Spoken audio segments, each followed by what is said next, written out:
Welcome back to the SafeSimpleSound podcast. We are so glad you've joined us today. Here, we believe that true financial confidence doesn't come from chasing the hottest trends or predicting the unpredictable.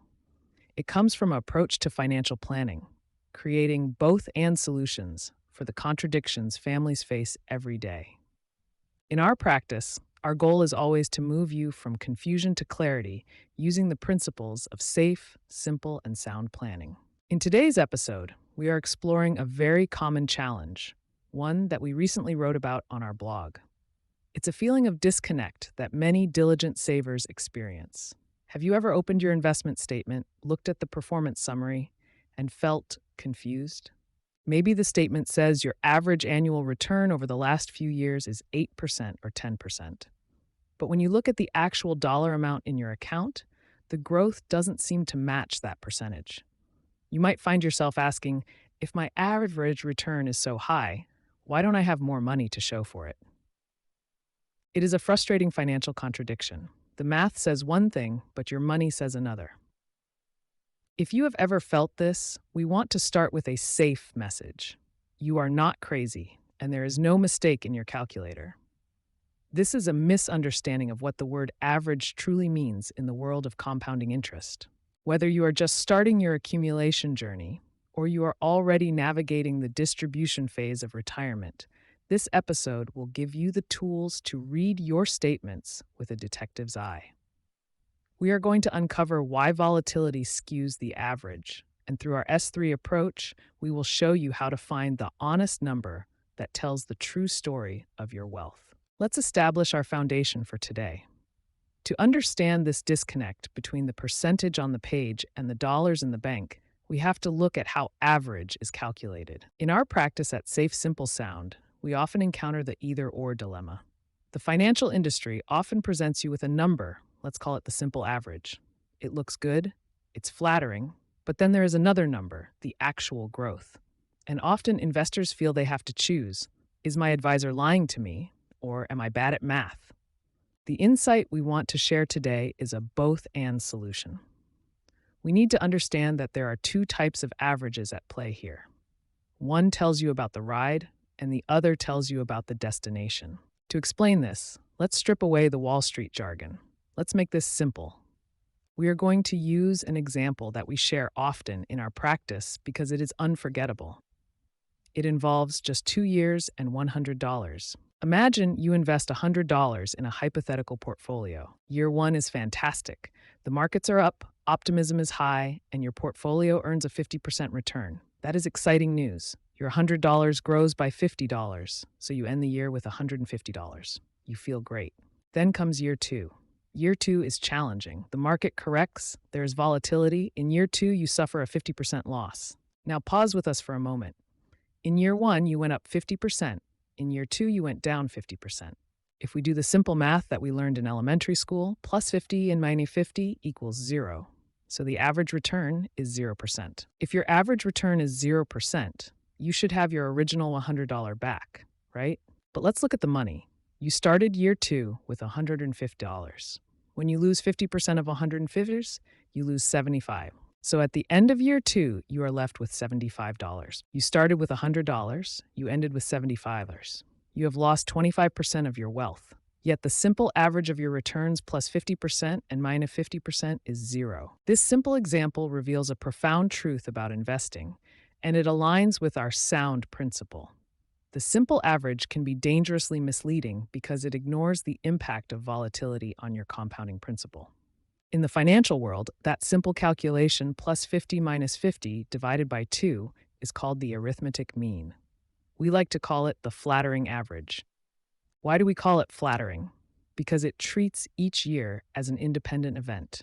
It ignores the reality that in year two, that loss was applied to a larger amount of money than the gain in year one. It doesn't account for the sequence of your life. The arithmetic mean isn't useless, and we'll get to that in a moment, but if you use it to calculate your retirement nest egg, you are going to be disappointed. Now, let's introduce the counterbalance. This is the geometric mean, or what is technically known as the compound annual growth rate, often abbreviated as CAGR. We like to call this the honest average. The honest average answers the question that actually matters to your family. What was the constant, steady annual return I would have needed to get from my starting balance to my ending balance? Let's go back to our $100 example. You ended up with $75 after 2 years. The geometric mean, the honest average for that period, isn't 0%. It is roughly negative 13.4%. If you lost 13.4% in year 1 and another 13.4% in year 2, you would arrive at that same $75. This number, negative 13.4%, is much less flattering than 0% average, but it is undeniably more truthful. From a SafeSimpleSound perspective, this distinction is critical. Drawing from our CFC background, we know that a sound financial plan must be built on the bedrock of honest numbers, not convenient ones. If we plan your retirement income based on the flattering average, we risk running out of money. If we plan based on the honest average, we are building on solid ground. Now you might be thinking, this sounds scary. Why is the math working against me? We want to apply the SAFE principle here. This isn't about fear. It's about empowerment. Once you understand that volatility, the ups and downs, is what drags your honest return down below your average return, you can start to make better decisions. You stop chasing the highest possible number and start looking for the most consistent number. This is the concept of volatility drag. The bumpier the ride, the wider the gap between your flattering average and your honest average. We've covered the math. Now let's move into the real world. How does this actually look in the context of a family's financial life? To illustrate this principle, let me share a hypothetical scenario. While this story is created for educational purposes, it demonstrates patterns we frequently observe when families apply SafeSimpleSound thinking to their retirement planning. Let's imagine a fictional couple, the Millers. The Millers are approaching retirement, perhaps 5 years out. They have been diligent savers their whole lives. In this hypothetical situation, Mr. Miller is looking at a mutual fund he's been invested in. The marketing brochure for the fund proudly displays an average annual return of 8% over the last 10 years. Mr. Miller does a quick mental calculation. He thinks, okay, if we have $500,000 saved and it grows at an average of 8%, we should have about $730,000 in 5 years. He writes that number down on a napkin. It feels safe. It looks simple.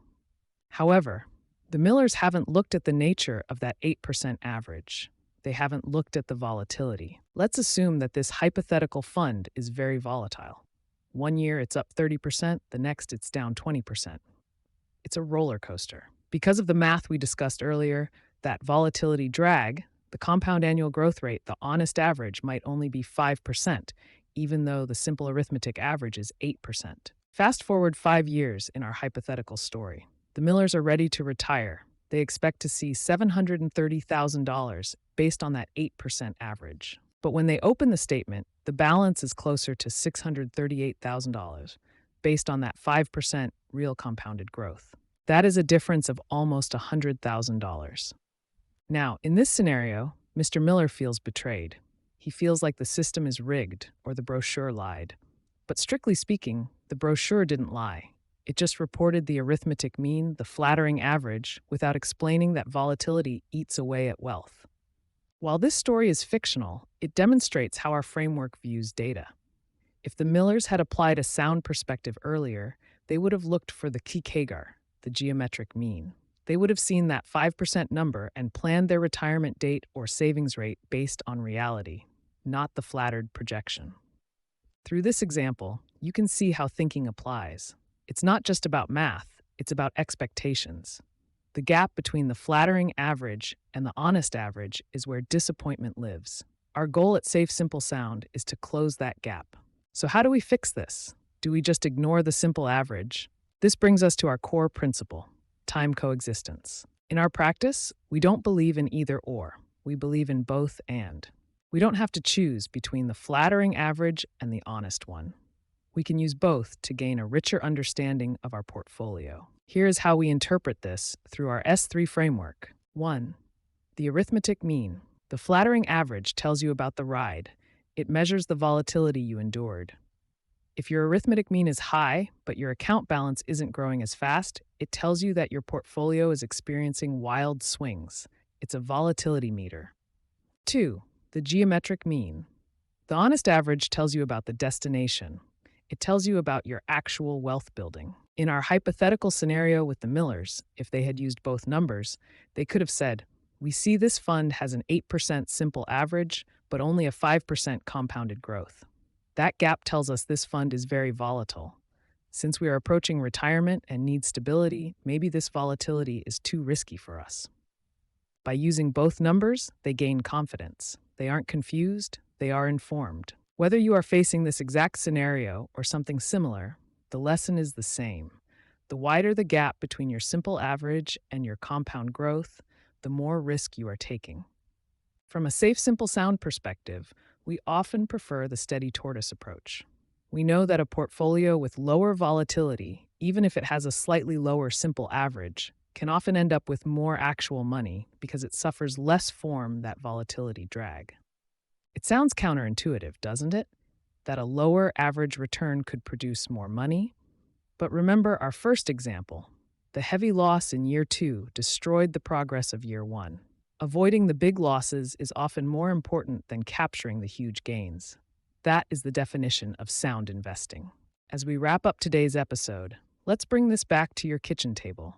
How can you apply this sound principle to your own statements this week? This isn't just a theoretical exercise for economists. It is a practical tool for you to become a more informed, confident investor. First, be a detective. When you review your portfolio's performance or look at marketing materials for a new investment, look past the big, bold numbers. If a fund advertises a high average annual return, remember that is likely the arithmetic mean, the flattering one. Second, find the truth. Search for the phrase compound annual growth rate, or CAGR. Sometimes it's in the footnotes. Sometimes it's labeled as annualized return rather than just average return.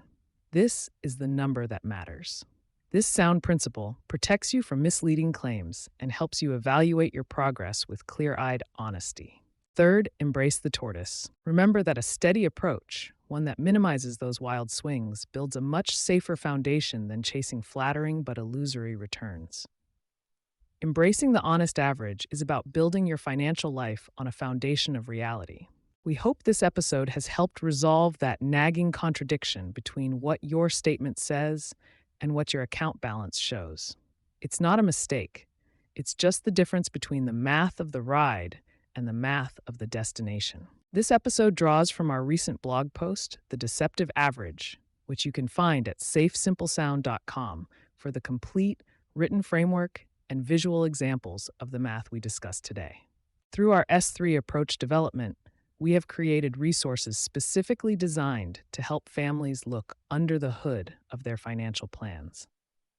If today's insights resonate with your family's situation and you are tired of the confusion caused by misleading metrics, we invite you to explore what financial planning could look like through our safe, simple sound practice. But regardless of whether you choose to partner with us, we want you to have this capability.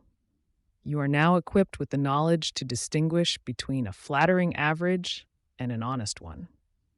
That is a victory for your financial education. Thank you for listening, for trusting us with your time, and for taking another step toward financial clarity. Until next time, stay safe, keep it simple, and make it sound.